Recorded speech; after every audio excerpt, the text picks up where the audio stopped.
Attacks on Russian oil facilities deal a military psychological blow to Moscow. When an oil depot in Russian-annexed Crimea was attacked in late April, the resulting fire sent a plume of thick black smoke into the sky. The incident at the facility in Sevastopol was one of at least 5 attacks on oil infrastructure in southern Russia in less than 2 weeks. There was also a double attack on the Ilsky oil refinery in the Krasnodar region, a strike on an oil refinery in the Rostov region, a reported attack Wednesday on the Druzhba oil pipeline carrying Russian crude to Eastern Europe, and an attack on an oil storage facility Thursday in Russia's Bryansk region. Attacks on energy infrastructure in both countries have been a common tactic since Russia's full-scale invasion of Ukraine last year. But the string of recent oil facility strikes, if Ukraine is confirmed to be behind them, were likely designed to aid Kiev's long-expected counteroffensive by creating logistical problems for the Russian armed forces and puncturing a sense of security felt by Russians far from the front lines. Experts told the Moscow Times, "Every military action that is conducted by Ukraine matters and is part of the counteroffensive logic," said Diana Stanusa, an expert at Lithuania's Eastern Europe Studies Center. While Ukraine follows a policy of neither confirming nor denying its role in attacks on Russian territory, Ukrainian officials have publicly condoned some of the oil facility strikes. After the oil depot fire in Crimea, for instance, a spokesman for Ukrainian military intelligence, Andriy Yusov, said the attacks were God's punishment for the killing of civilians in Ukraine. The Ukrainian Defense Ministry did not respond to emailed questions on whether it was behind the incidents in annexed Crimea and Russia's Krasnodar region. Crude oil is a crucial resource in wartime, fueling military vehicles and helping to keep the economy functioning. Its value has made oil facilities a top target for both Kiev and Moscow as they seek to degrade the other side's capabilities. In Russia, it's transported, usually through pipelines, to regions bordering Ukraine from as far away as oil fields in western Siberia and the Arctic Ocean. Yusov said that the attack in Crimea destroyed 10 oil tanks with an approximate capacity of 40,000 tons, but the size of Russia's oil reserves and its significant storage capacity make measuring the immediate impact difficult. After the attack, the Russian-appointed governor of the Crimean city of Sevastopol, Mikhail Razvozhayev, wrote on Telegram that the local fuel supply would not be affected. While there are few details about how exactly the strikes on Russia's oil facilities unfolded, Russian officials have blamed Ukrainian drones. Governor Razvozhayev said that the facility in Crimea was attacked by 2 drones, one of which was shot down before it could reach its target. Local officials in the Krasnodar and Rostov regions also pointed the finger at drones. Footage published online showed what appeared to several drones traveling through the sky before falling on the Ilsky oil refinery on consecutive nights last week. Unmanned aerial vehicles have played a key role for both the Russian and Ukrainian armies during the fighting in Ukraine, and Kiev is known to be looking to increase its drones' range and carrying capacity. According to Wim Zwijnenberg, a researcher who has studied wartime attacks on energy infrastructure, the increasing sophistication of Ukraine's drones is likely playing a role in the uptick of these kinds of attacks on oil facilities. I think that it's more linked with Ukraine developing their own long-range, small type of drones with explosives that are able to penetrate Russian air defenses because they're able to fly low and be undetected, Zwijnenberg said, or they're being launched locally by infiltration groups. Throughout the fall and winter, Russia made attacks on Ukrainian energy infrastructure, a key part of its war strategy, targeting power plants, transmission lines, and fuel facilities across the country with long-range missiles and drones. In just one such barrage in October, Russia damaged 40 of Ukraine's electricity generation and transmission facilities, according to a report that Zwijnenberg co-authored from PAX, a Dutch organization that researches conflict zones. This led to nationwide blackouts and left millions of Ukrainians without heating, electricity, and water. If Ukrainian military commanders were behind the recent attacks on Russia's oil infrastructure, however, they are unlikely to be seeking to replicate the Kremlin's tactics, which caused widespread suffering among Ukrainian civilians. Instead, they are likely focused on disrupting Russian supply chains and logistics ahead of a counteroffensive, experts said. It's widely believed that Ukraine will attack Russian forces in the south of the country, close to the regions where these facilities were struck. If you are attacking the logistics of war efforts, you might impair the military readiness of forces that are near the front, Wojciech Jakobik, an energy analyst based in Poland. That said, the strategic impact of these attacks is not always easy to measure, and their scale, at least so far, is likely too small to cause the Russian armed forces any serious problems. Isolated attacks like these do not tend to send any ripples up Russia's energy supply chain, according to Alina Rybakova, an expert at the Peterson Institute for International Economics. At the same time, some believe the aim of the attacks was less about causing damage to Russian logistics, and more about sowing fear among Russian soldiers and the wider population. In addition to the attacks on oil facilities, recent weeks have also seen explosions on Russian railroads, strikes on military facilities inside Russia, and even a drone strike on the Kremlin in central Moscow.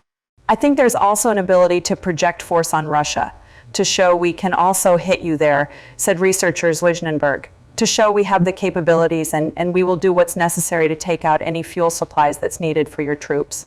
Drones target southern Russia oil refineries. A fire erupted at an oil refinery in southern Russia's Krasnodar region on Wednesday after a likely drone attack, its governor said, as local officials reported a downed drone near another refinery. Governor Veniamin Kondratyev wrote on Telegram that there were no casualties and the blaze at the Afipsky oil refinery had been put out after burning for a few hours. The Afipsky refinery is located near the Ilsky oil refinery, which has been repeatedly attacked this month. The Krasnodar region's operational headquarters said Wednesday a drone had fallen and broke apart at the Ilsky refinery around the same time as the Afipsky refinery fire. The plant's infrastructure was not damaged. There was no fire. The operational headquarters said on Telegram, adding that there were no casualties. It said the downed drone was later destroyed by a bomb disposal team. Ukraine adheres to a policy of neither confirming nor denying its role in the attacks on Russian territory. The Ilsky oil refinery was targeted by drones on Sunday, with local emergency officials saying they had all been destroyed by Russia's air defense systems. Earlier this month, a drone attack caused a fire on the Ilsky refinery.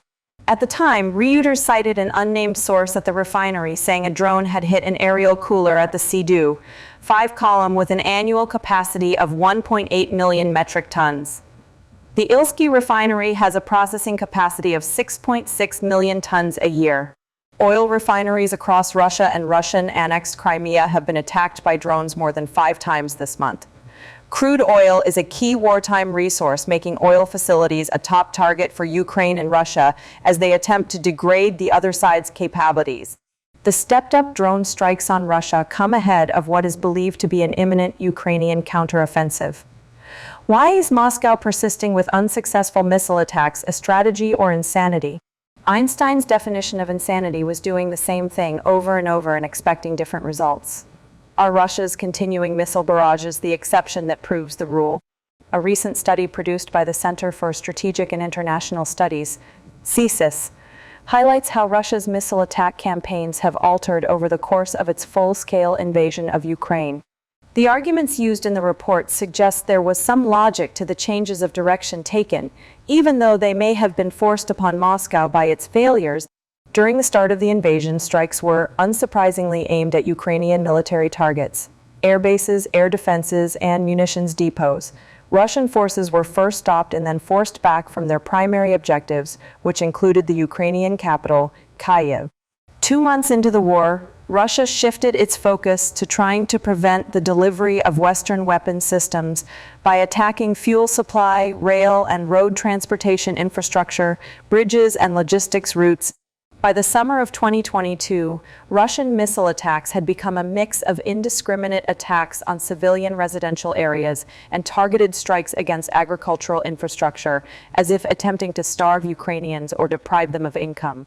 Some analysts tried to suggest that the killing of civilians and the destruction of civilian property may have been unintentional, a consequence of inaccurate Russian missiles and poor targeting intelligence. By September, however, it was clear that Russian forces weren't at all bothered about collateral damage. which became even worse because, apparently running low on high-precision missiles, they increasingly used salvos of anti-ship missiles such as the H-22 and S-300 air defense missiles for attacks on civilian infrastructure and residential targets, as well as Ukraine's power grid, water supplies, and other utilities. It was also at this time that there was the first appearance of Iranian-supplied Shahed 136 kamikaze drones. The utilities attacks of Russia's autumn campaign became more widespread as winter set in, which was a conscious attempt to break the morale of the Ukrainian people by depriving them of heating, light, internet connections, and electrical power in general. Russia fired more than 600 cruise missiles and almost 700 Shahed drones in the 3 months between October 2022 and January 2023. Russia failed in its aims, but it came close to succeeding. In December, the UN assessed that Russia's offensive had damaged around 50% of Ukraine's power grid. Through a combination of enforced conservation efforts, including scheduled rolling blackouts, and the Herculean efforts of power workers, somehow Ukraine managed to prevent a complete collapse of its electrical grid. By late spring, power was almost back to normal in most cities and large towns. By March, it looked as if we had seen the end of these large-scale operations, although the Kremlin did retaliate in short bursts when certain events angered or frustrated Putin or his regime. For instance, on March 9, Russia responded to an alleged raid in the Bryansk Oblast by firing over 80 missiles, which included 6 Kinzhal hypersonic missiles towards the Kyiv, Odessa, and Kharkiv regions. The changes in focus are reactive, rather than based on any pre-planned strategy, and are largely driven by mounting frustration on the part of its leader as Russia fails to make military progress or gains. So now what? In spite of commentators suggesting that Russia was running out of missiles, in May we saw an upsurge in missile and drone attacks, particularly against the capital. To date, there have been 18 attacks using multiple combinations of over 150 air and sea launched cruise and ballistic missiles, supplemented by over 400 Shahed drones. The one common factor between these assaults is how unsuccessful they have been, with more than 90% of these projectiles being destroyed in flight, with a small number of casualties and damage, primarily caused by secondary impacts from downed missiles. And yet, Russia persists in sending wave after wave. There may be 4 reasons why Russia's insanity continues. To continue attempts to demoralize Ukraine's citizens and its Western partners. Yet again, Putin is failing, if that is the intention. Yes, being woken by air raid sirens night after night is wearing, but it is merely adding to Ukrainians' determination to win and their hatred of Putin and his regime. To force Ukraine to deplete its air defense assets in advance of the expected counteroffensive, which, if that is a motive, is yet another Russian miscalculation. The defense assets protecting the capital and other cities will not be the same as that protecting mobile troops, either by type or number, to show its own population that it is still capable of striking deep into Ukraine and inflicting the death and destruction some of its most radical supporters are demanding. Yet again, Putin is failing, if that is the intention. Although he might be tempted to claim that it is only Western technology that is causing that failure, to hope that, eventually, Ukraine will run out of air, defense assets, and then by damaging the capital and center of government persuade both the Ukrainian authorities and Kyiv's partners in the West that it is time to negotiate.